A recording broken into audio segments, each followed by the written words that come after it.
Rahayu teman-teman, kita berjumpa lagi. Kali ini saya ditemani si Radite ini ya.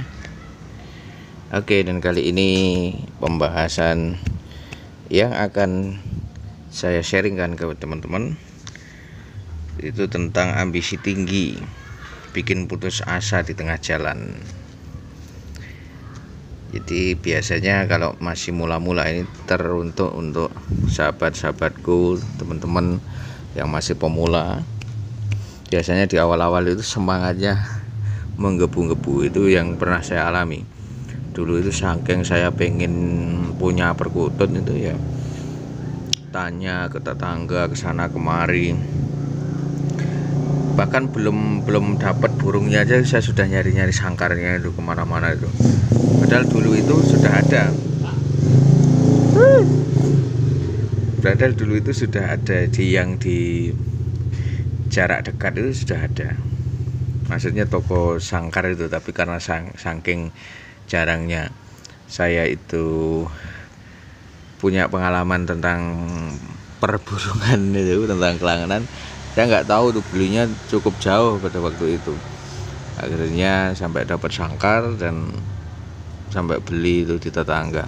Awalnya seperti itu. Jadi intinya di awal-awal itu sangat menggebu-gebu. Terus kemudian saya mencari berbagai tips cara cepat penjinakan, cara cepat penggacoran itu. Dan hasilnya apa? Hasilnya agak kurang mengenakan, itu yang terjadi. Maka di sini saya membahas ini, mudah-mudahan nanti bisa berguna untuk teman-teman pemula terutama ya. Jadi untuk teman-teman pemula, pengalaman yang pernah saya alami ini semoga bisa menyemangati dan tidak gampang putus asa dalam merawat kelangenannya. Oke, yang selanjutnya yang ingin saya bahas itu ketika kita terlalu ambisius ya, terlalu ambisi untuk melakukan penjinakan, untuk melakukan penggacoran, itu kadang kita jadi tidak fokus pada prosesnya karena pengennya cepat. Jadi ya semangat sekali, rajin sekali dan disiplin, tapi karena fokusnya itu lebih pengen cepat ada hasilnya, itu akhirnya malah prosesnya itu dilakukan dengan kurang memperhatikan kondisi si perkutut tersebut. Jadi agak dipaksa gitu loh perkututnya.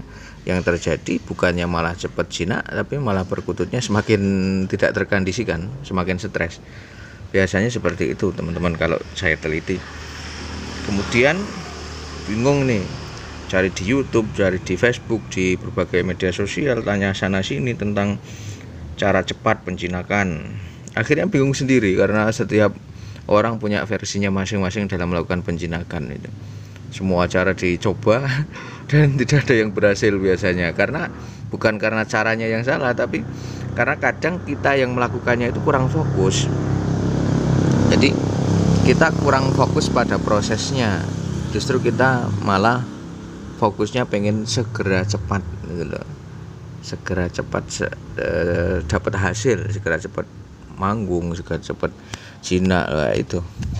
Apalagi kalau dapat ini dapat video-video yang memamerkan kutut-kutut yang sudah mendoro itu, wah tambah pengen segera cepat menggebu-gebu untuk bisa punya perkutut jinak dan gacor dan manggung rajin manggung. Kemudian yang selanjutnya cari-cari rumus ramuan, bahkan sampai beli pakan-pakan yang sudah diracik ramuan yang ada capnya ini cepat manggung, perkutut cepat mendoro dengan berbagai iklannya, itu beli sampai dengan harga yang tidak murah kadang itu ya, karena tidak fokus tidak fokus pada prosesnya. Padahal seperti yang pernah saya bahas, pada faktanya saya mendapati bukan hanya di teman saya, bukan saya saja ya sampai belibet ini ngomongnya, tapi perkutut punya teman, bahkan saya pernah melihat konten itu yang sampai perkutnya bisa bisa sampai lomba. Itu kadang ada yang perawatannya ya biasa-biasa saja, bahan pakannya juga pakan biasa saja, tidak ada racikan khusus, bahkan kadang cuma dikasih kencur gitu aja. tidak ada ramuan khusus yang lumayan ribet itu. Nah itu, kemudian dari semua ambisinya itu yang terjadi putus asa karena ternyata tidak sesuai yang diharapkan. Jadi perkututnya tetap ngelabak, dan kalaupun manggung itu ya hanya bunyi, belum bisa manggung sesukanya. Itu loh yang begitu-begitu itu bisa bikin penghobi pemula itu putus asa, teman-teman. Jadi sering saya ingatkan, poinnya di video kali ini sering saya ingatkan bahwa lebih baik fokuslah pada proses. Soal nanti hasil itu biarkan alam nanti yang menentukan ya.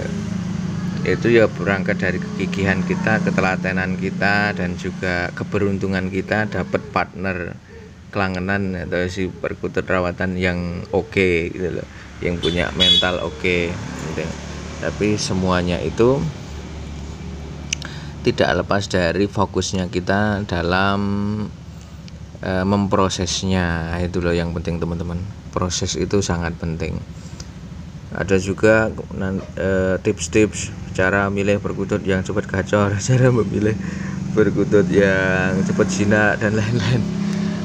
Ya monggo silahkan lah, banyak teori. Saya tidak menyalahkan teman-teman yang bikin teori itu, tapi semua teori itu tidak akan berarti apa-apa kalau teman-teman tidak fokus di dalam melakukan praktek proses teorinya tersebut. Itu kalau fokusnya wah ini ya, cepat-cepat pengen dipamerkan, pengen gacor, ya nanti malah berujung putus asa. Kalau sudah putus asa, kalau nggak dilepas ya dikasihkan orang. Ini sering ini, beberapa kali kalau di lingkungan saya itu ada yang wah tak nih karena tidak kunjung jinak, tidak kunjung anteng gitu loh. Ya sudah macet bunyinya gitu. Nah ini kan kemudian terjadi juga dengan misalkan kita salah milih nih di ombyokan, ternyata perkutut betina, sedangkan perkutut betina itu seperti yang saya ketahui, mungkin teman-teman secara umum juga sudah pada tahu, kalau betina ya dibandingkan dengan jantan kan nggak bisa ngimbangi ya, manggungnya itu kan tetap beda gitu. Akhirnya dilepas juga. Makanya ya itulah, kalau semuanya itu tidak melalui proses dan perjuangan, biasanya malah berujung yang tidak baik. Jadi kembali saya ingatkan poin saya di video ini, mari kita fokus ya dengan kelangenannya masing-masing. Ya seperti apapun kondisi kelangenan kita, ini sering tak ulang-ulang nih, kita harus tetap merawatnya dengan sebaik-baiknya, harus tetap menyayanginya itu dengan sebaik-baiknya. Oke teman-teman, segitu dulu ya video saya kali ini. Terima kasih semua teman-teman yang sudah memantau video saya ini. Terima kasih Radite ya, Radite matur suwun ya.